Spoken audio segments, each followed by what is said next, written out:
I always knew it would come to this, followed with things have never been so swell. I've never failed to fail. Like he's calling himself a failure. Hello, my cutie patooties! Welcome into today's video. This video has put me in a funk. This is Nirvana. You know you're right. I was not expecting this to put me into such a funk. Because I'd never listened to it before, so of course I wasn't expecting it, but I'm just like, oh. So, if you've listened to this song, you know what's coming. If you haven't listened to this song, it's a little heartbreaking, so be prepared. With that said, let's jump into this reaction.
Okay.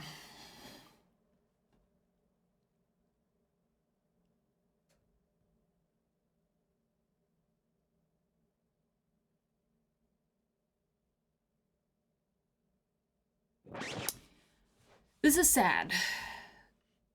Especially knowing what happens. And it's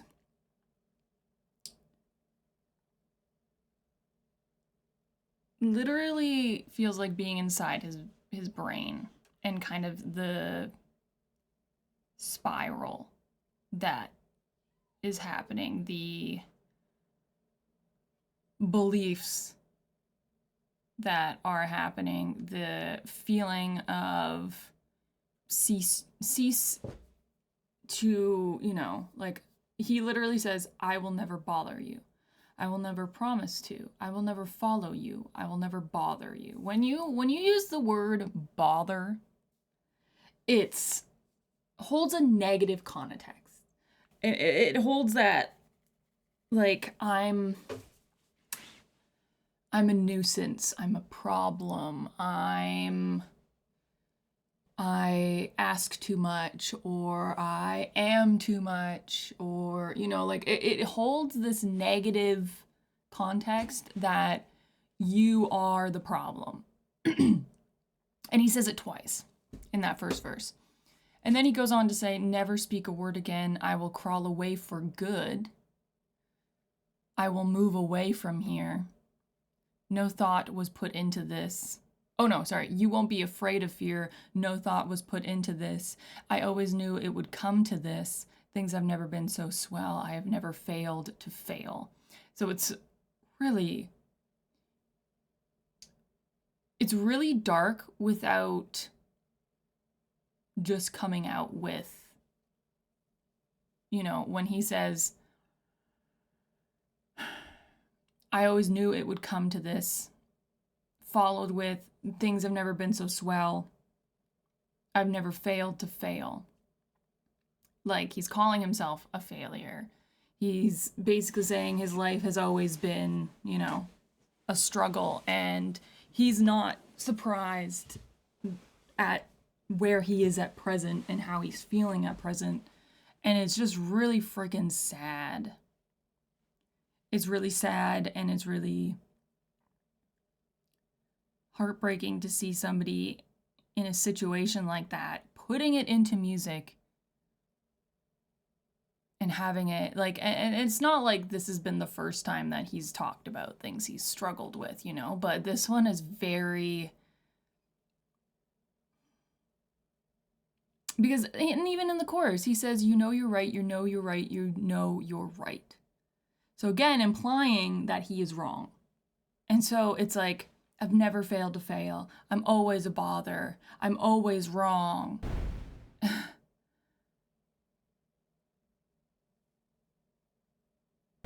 It's just so, like, it's just heartbreaking knowing that all of that negative, how he feels about himself in that negative sense is just so overwhelming in his brain that it's like, it's bled out into his song, and it's just like, there. Apparently this was also the last song Nirvana finished as a group as well, according to this genius information.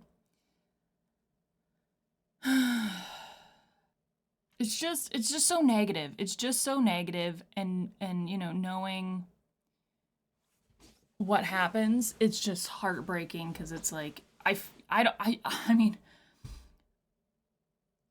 I don't think you write something like this unless that's your thought process. You know what I mean? Like, you, a lot of times, majority of times, no, you know what, all, pretty much all the time, there's always a connection to oneself in the song. There's always a nugget of truth, but this is just like intense. Alright, so on the common side, I no longer have to hide. Let's talk about someone else, standing so against a mouth. Nothing really bothers her, she just wants to love herself. I will move away from here, you won't be afraid of fear. The thought was put into this, I always know to come like this. Things have never been so swell, I have never felt that well.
So it does change there at the end where he says, you know you're right, you know you're right. And then it changes to, you know your rights, with the plural. You know you're right, you know your rights, you know your rights, you know your rights. I'm not 100% sure what he's necessarily meaning by that, but in that second verse, the way that he I always knew it'd come to this. Things have never been so swell. I have never failed to fail. How he's saying that was heartbreaking. And it doesn't have it. I don't know why it doesn't have it in the lyrics here, but just that, I guess it would be like a post-chorus, because he goes, pain, and he repeats it over. I don't know if it's exactly that, but he repeats it over and over again, and it's basically just summing up, you know, that, you know, he's hurting. He's in pain. Doesn't have to be physical, can be mental. And I mean, not to say that we don't, you know, we all get self-deprecating at times. Maybe more so than others. Depends, you know, on a lot of factors, really. But some more than others. But it's just, I feel like with Nirvana, it's very much kind of all or nothing, in the sense of like, there is a message, there is a feeling, and it's there. Or it's something really abstract, you know, and I have a hard time understanding it sometimes. Or sometimes, you know, it's just, music doesn't have to have some deeper meaning. Not all the time. Sometimes it can just be, you know, it can just be. But this is really heartbreaking. And again, knowing what happens is hard. And again, all music is usually, it comes from a place of truth, whether it's something that is overwhelmingly, you know, going on, or it's a little nugget that you kind of elaborate on. But just, yeah. Even without what does happen in the future, this song by itself, with its words, is heartbreaking. Because it's just so negative towards oneself. Like, even he goes on in the second verse, he says, I'm so warm and calm inside, I no longer have to hide. Let's talk about someone else. So, for me, based off of all the other stuff he said, that very much is just kind of like, I'm fine. Let's talk about someone else. Let's change the subject. I don't want to talk about myself anymore. I can't talk about myself anymore. And then they go to talk about someone else. And then it reverts back to, I always knew it would come to this. Things have never been so swell. I have never failed to fail. So it's like, you can't run away from it for long. That was a heartbreaking song. But I mean, it's a song that I think we can all relate to at some point or another. Obviously, hopefully not to this extreme, but you know, we all can be hard on ourselves sometimes. So, I don't know how to end this video really, but it's, I don't know. Sometimes it's just like, you listen to something and you're like, God, you know? We're gonna end this video. Thank you for watching. I hope you never feel this intensely horrible about yourself. We are all human. We are not perfect. And we all have value. And we all have beauty in our imperfectness. So, I send hugs, and I'll see you in the next video. Bye, y'all.